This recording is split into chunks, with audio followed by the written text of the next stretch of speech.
Hello, I'm Bruce Surtees, and this afternoon, very happy to have Peter Takacs here from Oberlin, Ohio, who has just produced another Beethoven 32 sonatas. Now, do you think the field is not crowded enough? Yeah, it's a pretty crowded field. Yeah. It's combed over. But this one has about 37 sonatas. So it has a little bit of a distinction. I do the 32, and then I've also recorded the early sonatas and a couple of sonata-associated pieces. For example, the Andante Favori, which is now known as an independent piece, used to be the second movement of the Waldstein. So it's recorded in the 11th CD here as kind of an extra. So if anybody wants to, they could even include it in the Waldstein if they'd like. But it wouldn't work, really. I noticed that it's pretty obvious. It's in SACD. Now, in these days when SACD is not as popular as they'd hoped, what is the point of the SACD? Is that something you had to do? It was a decision by the recording company, which is Sound Mirror in Boston. They're friends of mine, very cutting-edge people. And when I started recording this set in 2001, SACD was the hottest thing going. So they said, we're going to do this at the high level, high-end audio. And of course, I went with it, you know, because I'm interested in audio, first of all, and second of all, I wanted this to be everything that it could possibly be. However, 10 years later, SACD is kind of declining, so now we have SACD. But fortunately, there are machines out there that will play SACD, but this one's also hybrid, so you can play on a regular CD player. Yes, but also it's 5-channel, isn't it? It's 5-channel. At home, I have a 2-channel system, but I have an SACD player. I think it sounds better in SACD, even 2-channel, than in regular CD. And I've heard it in 5-channel, and it sounds pretty amazing. So now, you know, you're a professor at Oberlin. Right. Now, how do you start? At what point do you start to record these? Do you say, I think I'll record these, I think I have to record them? And then who'll take any notice? There was a tipping point, actually. You know, it was in the mid-90s.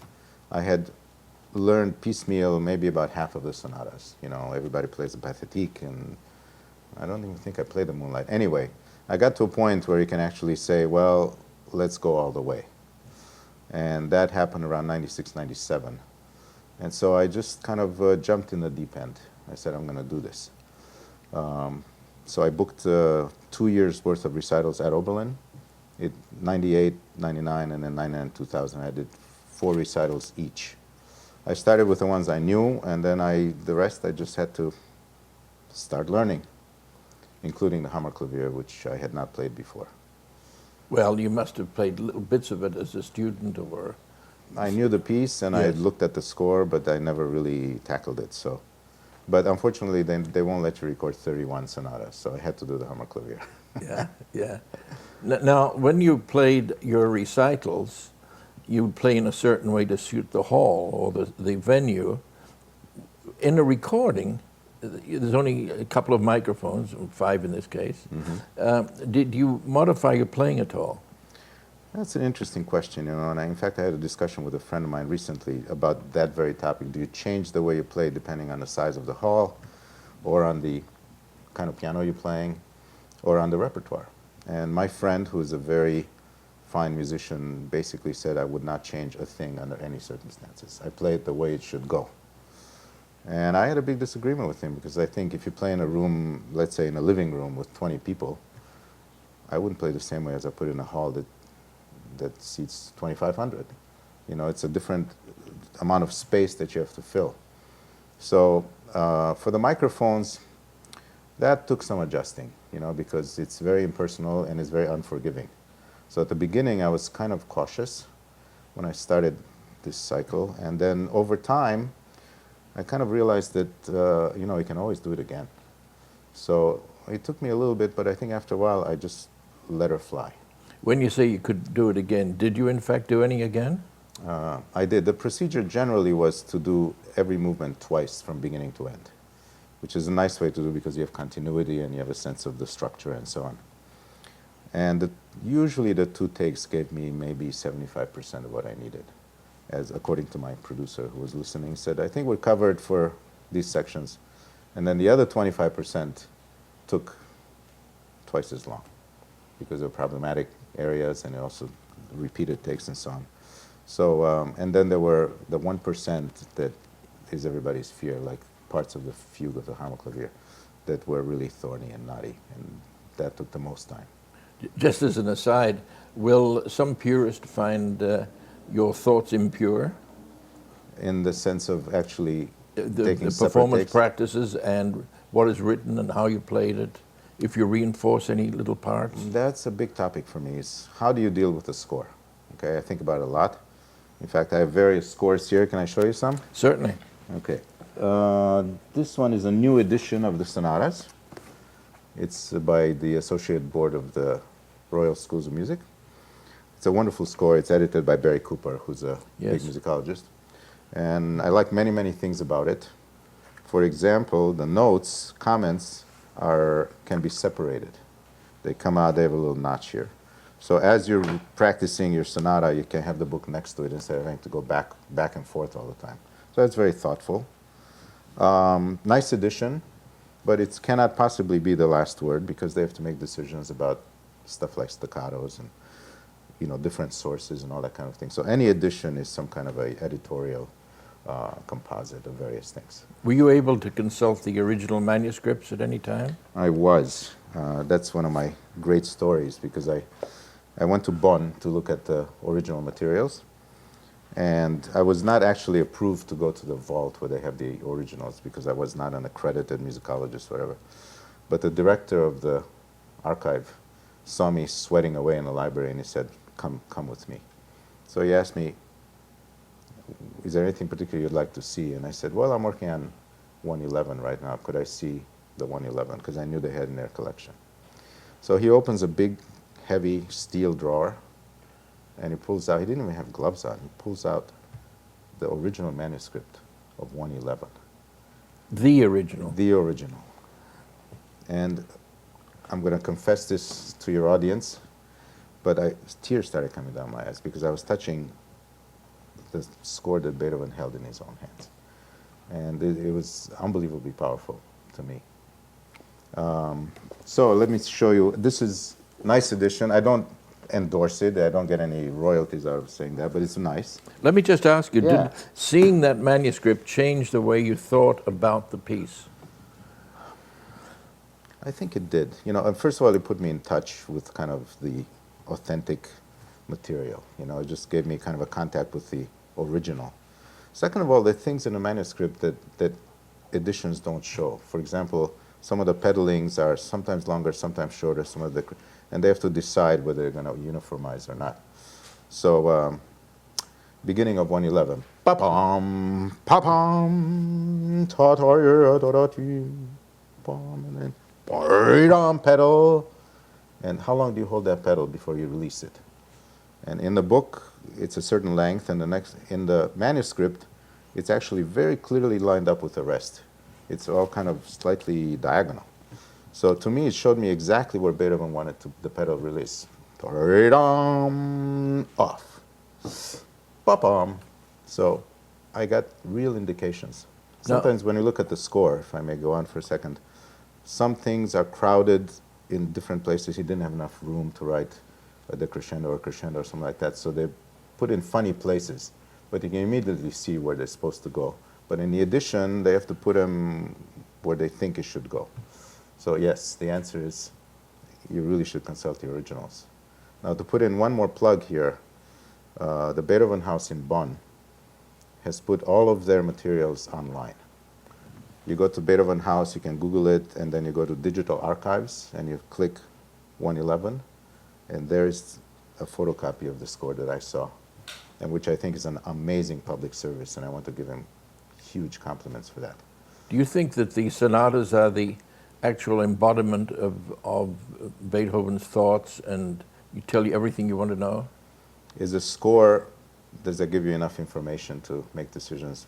The way I think about it, I think of it as kind of a blueprint for a house.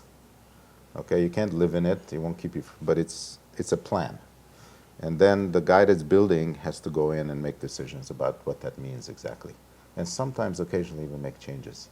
Now, this is heretical. because we live in a time when urtext is king, right? And I know people who would not change anything in an urtext, even if it may not actually be authentic. But, for example, Beethoven's pianos had limited registers, right? So it goes up to F and down to F, 5 octaves. And every once in a while, he would want to go beyond, but he couldn't. And he couldn't write those notes because those were not available. So he made little changes in order to accommodate the limits of the piano. And then later on, as soon as the piano became larger, he began writing for that register. And he always went all the way to the edge. So should you add those notes because you think that had he had them, he would use them? It's a big topic. I don't know. I make a separate decision case by case. For example, in the Tempest Sonata, in the recap, he's got a place that goes upwards, and he runs out of notes. So what he does is he repeats the top note over and over. He sits on a D, pam pam pam pam. I would never change that because it's so powerful. You know, Yes. It's hitting against the edges, and it sounds very powerful and angry almost. So that one you could go up on a modern piano because you got plenty of notes. You go pam pam pam pam pam pam pam pam. But I think the repeated D is actually more stormy and tempestuous than if you were to. So that I would never change. When you say angry, do you mean frustrated by the limitations of the instrument? Yeah, yeah. But when he could no longer hear, maybe he embraced an ideal that, in fact, would come later. He definitely wanted to go beyond. But at the same time, don't forget, he had to make money selling scores. So if somebody would come and say, I can't play these notes, and my piano doesn't have them, then he would lose sales, just like I would lose sales if the SACD wouldn't play on a regular player. So he accommodated that, but he was not very happy about it. And I don't know if you know, in the Sonata Opus 101, that's the first time he had a piano that went down to C instead of F. And it's in A major, so he uses the note E a lot. And there's one place in the back of the score where he's practicing how to write low E's, which he had never written before. And it's really funny because he's got these ledger lines and he's writing above the line, below the line. He's practicing how to write this stupid low E. And at one point, there's a big low E that repeats. And he didn't know how to write. He kept erasing until the paper completely shredded. You can see it in the manuscript. And so he just wrote contra E underneath, meaning low E. You know, it's just a low E. And so I don't have that particular score, I don't think. Anyway, you can look it up at the Beethoven house. But what he did definitely is whenever the range expanded, he used it. He always went all the way to the edge. Is there more information now for musicians, pianists, on these scores than was available, say, when Schnabel recorded his cycle? You know, I think he probably looked at the original. I don't know how much access he had in those days, but most of the editions in those days were edited by famous people. Yes. You know, like there was a Beethoven edition by von Bülow. And in those days, it was considered to be a selling point because this is a masterclass with von Bülow, right?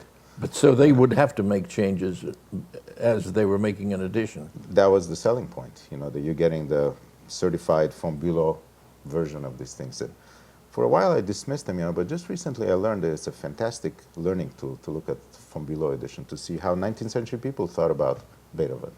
Different pedalings, different dynamics, different slurs. And so lately I've been looking at them, you know, because they're interesting. However, Schnabel probably looked at something like this. I brought all of my learning tools. This is first edition of Opus 10. And these were available in libraries in Schnabel's time, and I think he probably used them. They're very clean. They're beautiful. Yes. You know, and so this, for the early pieces, there are no manuscripts, so this is the only thing we have, basically. It's first editions. Well, And when RCA issued the complete Schnabel, yeah. they had the scores with them with Schnabel's Schnabel's annotation. edition, right, Yes. which I also have, and I consulted. It's not an urtext, but it's Schnabel's ideas about Beethoven, so it's fascinating. Talking about urtext, what effect did it have on you to hear original instrument performances on a forte piano, for instance? Does that tell you something that you didn't know? It does. Yeah, I love those instruments, by the way. I don't specialize in them. I'm a modern pianist. But you learn a lot about the kind of sound that those people heard. You know, in Beethoven's case, he heard until about 1803, then he couldn't hear anymore. You learn a lot. The hammers of those pianos were covered in leather, not in felt. So what that does, it gives a much more clean, little dry stroke to the string. So I actually tried to emulate that in the early pieces. A different kind of touch on the piano that would not go so deep, and it's a little quicker. So you get a nice, snappy, clear tone that's a little less fat and thick than you could get on a modern piano. So I learned a lot. Tell me why a Bosendorfer? Did you feel that was better than a whatever? Right. I have to confess, it was more or less a question of availability. I got a year off from Oberlin to do some recording. So I had a limited amount of time. So we had booked a hall. A year sounds a lot of time, incidentally. I know. It was, well, first, they've been very generous with me, but this eventually took 6 years to record. But anyway, it was a starting point. And we had booked a hall in Massachusetts where the sound mirror people are. They're from Boston. This is called Mechanics Hall in Worcester. Beautiful hall built in 1880 and so on. So we went there, gorgeous hall, all set up, ready to go. Meter running, right, on the dollar sign. And I played the piano, and it was no good. It was a Hamburg Steinway that had a couple of buzzes in it that nobody could fix. I still have some demos from that. You know, it sounded gorgeous, and every once in a while there's a buzz. Like, pum, pum, pum, buzz, dum, bim, dum, pum, buzz, that, the high C, anyway. So we called a technician. So took 2 weeks. They went at it, they fixed, they worked on it, couldn't get rid of the buzz. So it was already October, November of my year off, right? And so I said, well, what are we going to do? And I said, well, I know of a piano in Baltimore that's very good. And maybe we could ship it over here. So I'm on the plane to Baltimore to try. This is a piano that Richard Good uses, by the way. There's a woman, her name escapes me, but she has a stable of pianos. Gorgeous. Okay, how much would it cost to ship it to Worcester, Massachusetts? $6,000. So, Would that include tuning? it would include her, you know, it's the, yeah, you hire the piano and, Yes. and the technician. Well, do we have any other options? Anyway, to keep going like this, the recording guy said, you know, we just recorded something in Tennessee. They have a Bösendorfer over there. Would you be willing to fly over to Clarksville and try it out? And I said, well, what have I got to lose? So, and I tried this piano. It had real promise, but it was not in good shape. So we know a technician who knows Bösendorfers very well, and they brought this guy in. And he made it into a beautiful piano. So the hall was nice, and it's kind of a new hall, very soundproof, especially if you turn off the air conditioning. So we decided we're going to go with this. So that's how the Bösendorfer. It was not exactly my choice, but it was just an opportunity. It was available.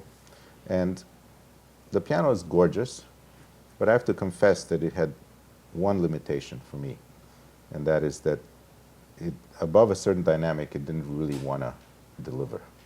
It's an Austrian piano. It has that kind of aesthetic. Beautiful, but polite. So in some cases, I wanted just a little bit more punch, but I didn't have it. On the other side of the equation, the soft playing was really marvelous. Beautiful, controlled pianissimos. The pedals were perfect. You know, there were no noises and everything. So on the whole, I think it was a good choice. Well, Bösendorfer is a magic name. I've mentioned to people about the set, and they say, oh, Bösendorfer, oh, they roll their eyes like it's Nirvana or something. It is beautiful, yeah. I mean, I love what came out. And this technician was there, of course, 24/7 during the recordings. Well, did you have the same technician throughout the... Yeah. So would you have to say, well, we're going there on March the 28th, that kind of thing? Yeah, we eventually had a team. We had my producer, who was kind of my handler, so to speak, and the engineer, and myself and the piano technician. And the four of us worked from 9 a.m. to 6, and then we went and had a lot of beers. Next morning, 9 a.m., we were ready to go. Well, could this set be defined, I know it doesn't exist, as definitive? I don't think there's such a thing. No. There's no such thing. Even, you know, some of these things I recorded in 2001, that's 10 years ago. And I listen back and I say, you know, I might do it differently today. So it's a moment in time. It's how I was thinking at the time, and it can evolve. Some things I listen to and I say, yeah, I think that's the way it should go. For example, the transition from the slow movement to the third movement of the Waldstein, which I think is a magic moment, when you have Yes, indeed. he's got a sforzando G after that beautiful introduction, and then starts the C major with pedal part. And I listen to it and I say, I like that, so I'm happy about that. Other things, an example is the slow movement of the very first sonata. It's an Adagio. And when I was doing this is 10 years ago, I was very much into flowing tempos. I wanted things not to drag. I didn't want to bore anybody. I wanted to be natural, quote unquote. And I listened to it today and I said, that could be slower. It could be more solemn, more processional. It's pleasant, and I think it's beautiful. But it's not wrong. It's kind of andante-ish, and I wanted it more adagio-ish, okay? So would I go back and change it? I'll do it today, maybe 10 years from now, I'll listen to it. I said, nah, I think the first one was better. Who knows? So this is a statement of how I was thinking when it was recorded. I can't call it definitive, I don't think there is such a thing. Now, the production is absolutely extraordinary. We have look at it's thick cardboard. Yeah, it's nice cardboard. It's not just a wrap. Exactly. Yeah. The discs come in a wonderful little book. There are 11 discs there. And the nice thing about it, if I may show, is the fact that they're coded to a picture which is more or less chronological. This is the young Beethoven for the first CD. And then if you pull out the CD, the same picture is on the CD itself. So you never put it in the wrong envelope, hopefully. No. They're nicely coded, and they go in nicely. And then on the back of each envelope is the contents with the movements and so on. So I think it's beautifully designed. That's what took quite a bit of time, actually, after the recording was finished. So that's 11 CD booklet that opens like that. And then there's a book of text. This is the treasure, which, except for the recordings, of course. exactly, right. Which I wrote. There's an essay there, I call it The Mind of Beethoven, which is a little bit of a presumptuous title, but after you play all of them, you kind of start having some ideas about some themes and thoughts that preoccupied him. So it's The Mind of Beethoven. And then there's notes on all of the movements with musical examples. And there's something actually quite unique here, which I didn't do myself. It was done by a person in California. I've been telling people that you did it yourself. Oh, you did? Whoops. This was written by a gentleman who's kind of a musicologist producer. It's called a timeline. And when you pull it out, it actually unfolds like a map. And what you have here is a year-by-year description of historical developments during Beethoven's life. So if you're playing a sonata written in 1801, you can find 1801 somewhere, here. And then you can see what happened in history, in science, in literature, in music, other composers, and I think that's Beethoven, music, literature, science, and history. So I think this is an amazing, it's a treasure trove. Yeah, indeed. Indeed. Which well, I'm sorry it's not yours. Well, I did proofread it, and it was, I had to use a microscope. But I think these days, in order to create something that can be a CD, that's not just a question of downloading, is to have something that has a great deal of substance and a great deal of information, which is not really something that you could do by downloading tracks, Now, some people may just want that, but I think this is, also it's a beautiful object, it just feels good in the hand. Oh, it's wonderful. Yeah, so... but see, if you saw that online, you wouldn't know that. Right. You have to see it.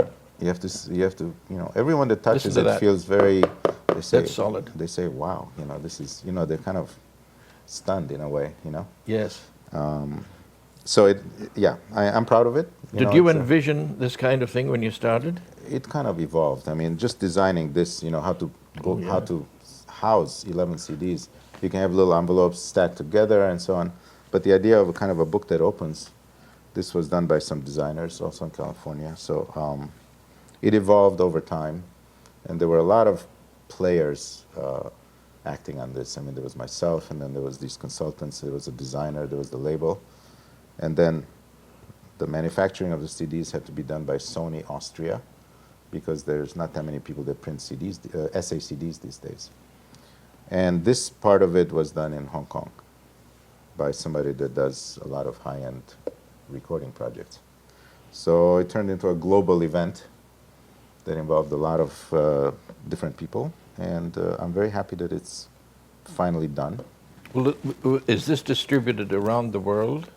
Can you It's buy distributed by Naxos. Yes. So I think they have probably the best distribution They system do. in the world. So Indeed, they do. it's out there on all the venues. It can be downloaded. It can be bought through various online things. These days, we don't have many retail stores, so I don't think it's out in any kind of retail stores. No. But certainly you'd miss out on a heck of a lot if you just downloaded. I think you'd miss out on a lot. Yeah. And then it actually fits in a CD shelf. So Years ago, Toscanini finished the Beethoven Ninth Symphony. In fact, on April Fool's Day, 1951, Okay. 52. And he said, with sweat on his brow, that's the closest I can get to Beethoven. Now, there's a man who played them for half a century. right, hundreds of times. Right. Yeah. Well, yeah, that's Toscanini. I don't claim to be Toscanini. No, but he said it's as close as he As can close get. as you could get.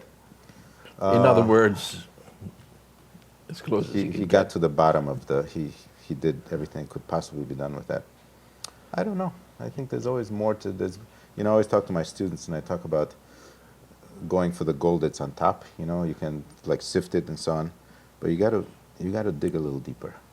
There's always some more stuff underneath there, I think.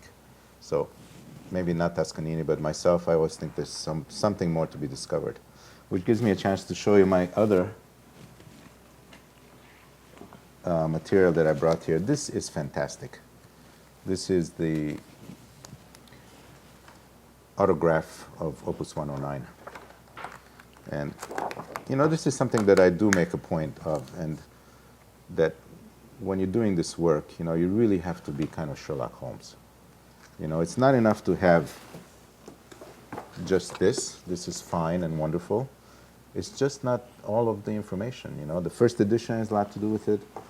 And to look at something like the beginning of 109 on Manuscript, first of all, look at all the burn marks here, you know, which, you know, Beethoven used candles and so on. He would drop some wax on it or some match or whatever.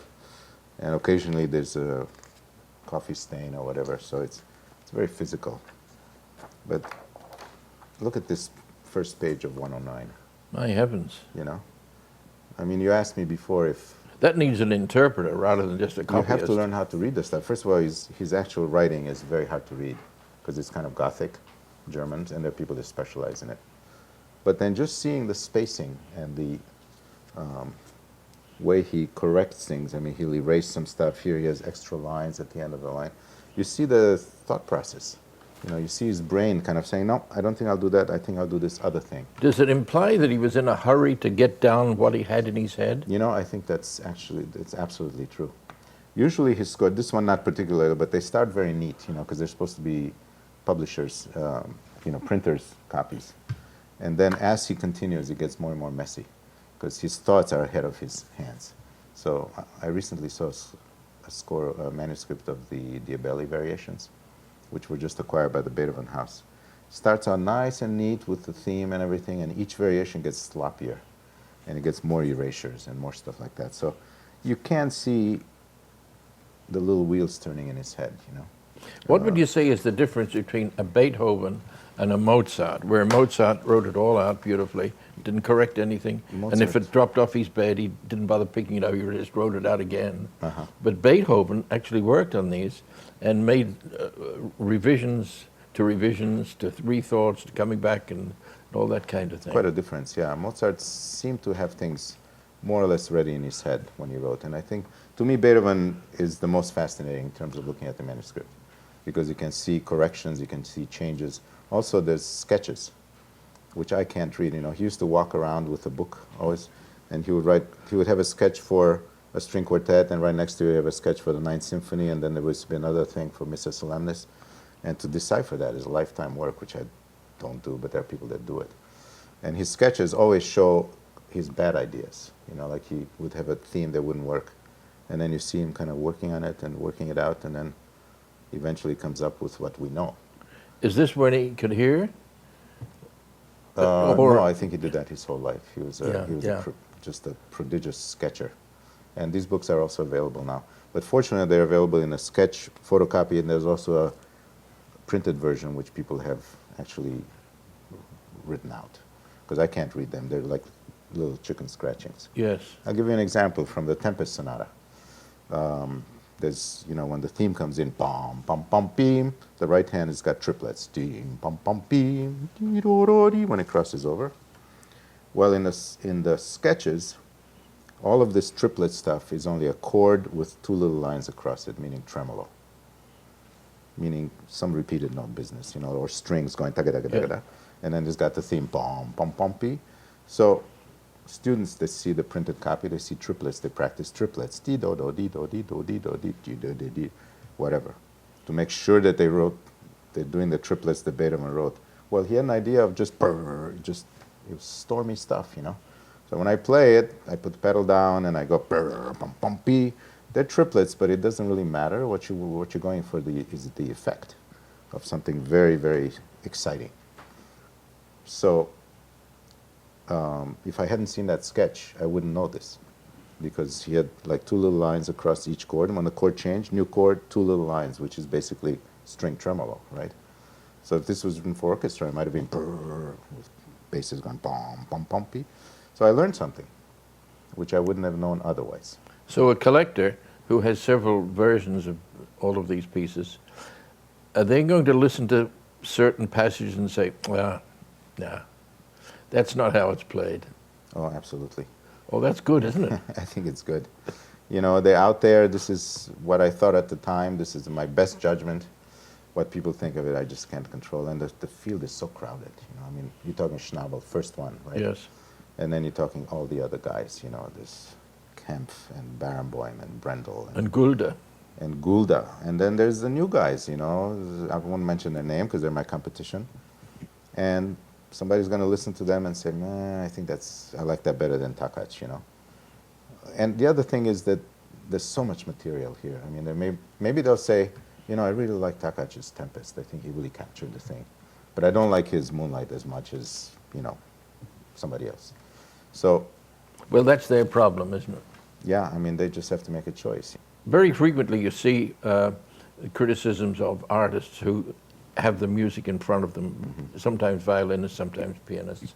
Does that mean that what does that mean? Does it mean they don't really know the piece, or they want some comfort level? Well, memorization is a big issue.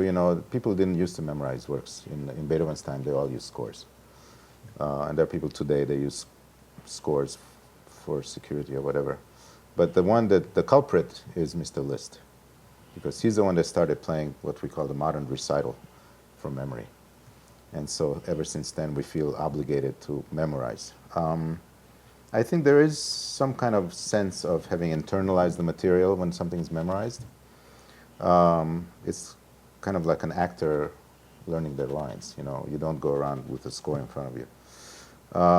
Conductors face this quite a lot. There are conductors who have prodigious memories, like Seiji Ozawa, Lori Mazel. They always conduct from memory. Does that make them better musicians, or does that mean that there's more of a owning the material? Not necessarily. But that's different for a conductor. For a conductor, it's different, but a performer, yeah.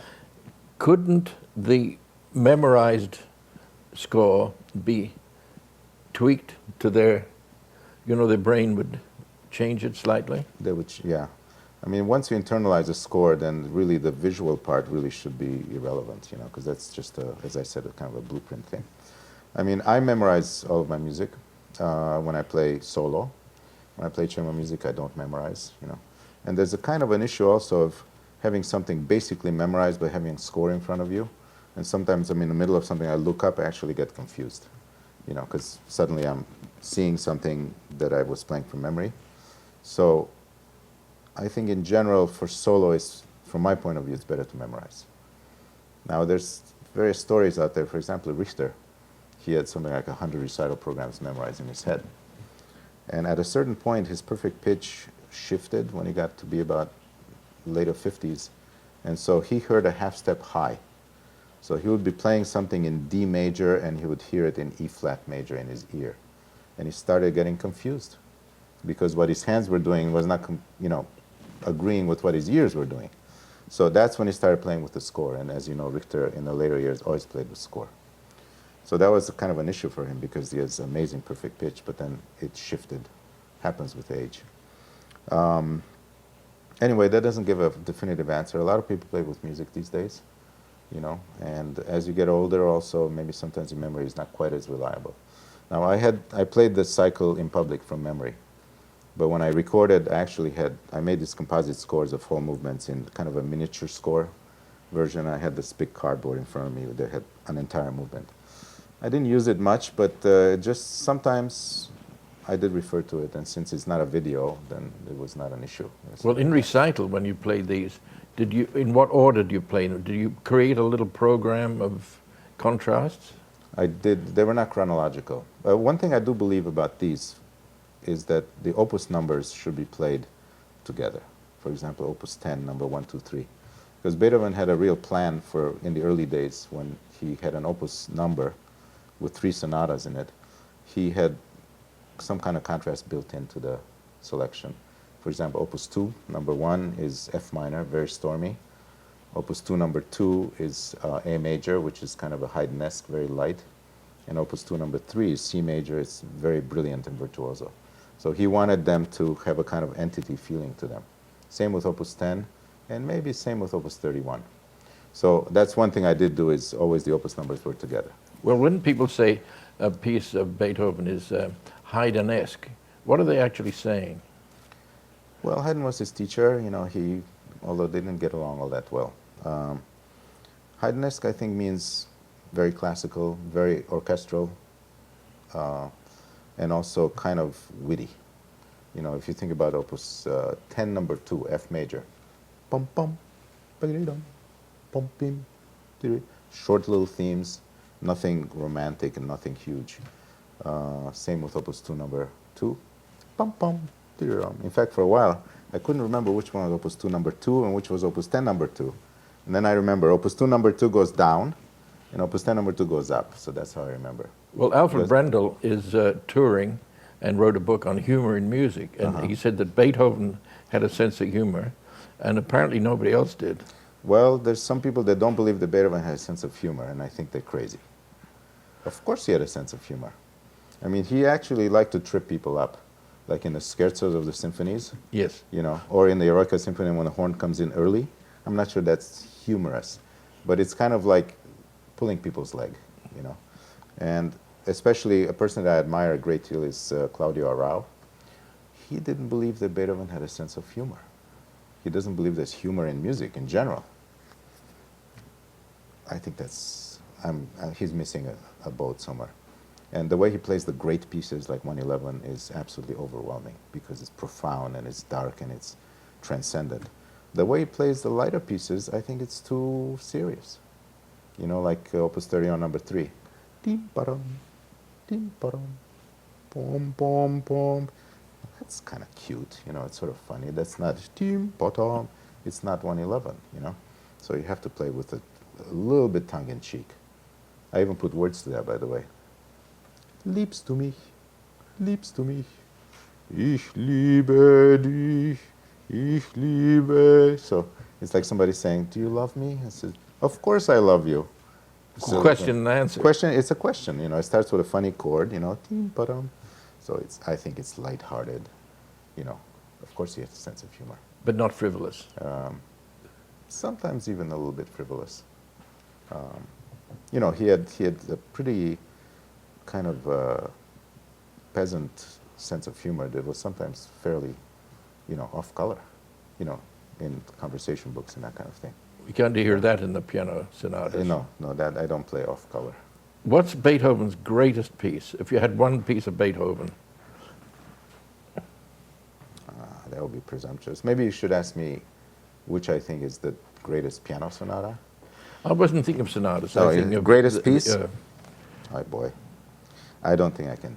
What about Fidelio? Well, it's not a great opera, but it's a great piece. It's a great work. He was mixed up because the opening is more or less opera buffa, you know, when Leonora is dressed as as Fidelio, and there's some kind of banter with Marcellina and all that stuff. And then once the second act starts, then it gets serious.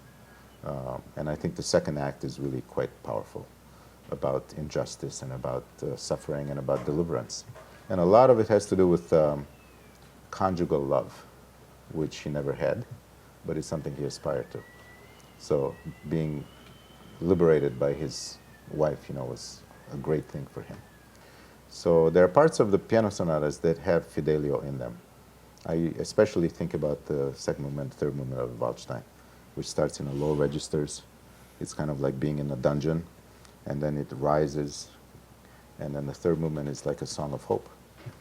And it's very much like the beginning of second act of Fidelio. Was Beethoven still growing in the last sonatas? Growing as a whatever? Yeah, I think he was in territory that nobody had ever explored before. And people didn't understand it, you know, even Czerny, who was his protege and close friend, really, he didn't quite get the late sonatas. But when you look at something like 111, the second movement, which starts with a beautiful C major arietta, and then it has the various variations. And then he brings back the arietta with a rich accompaniment, and then the last statement is with trills on top in the upper register with triplets underneath.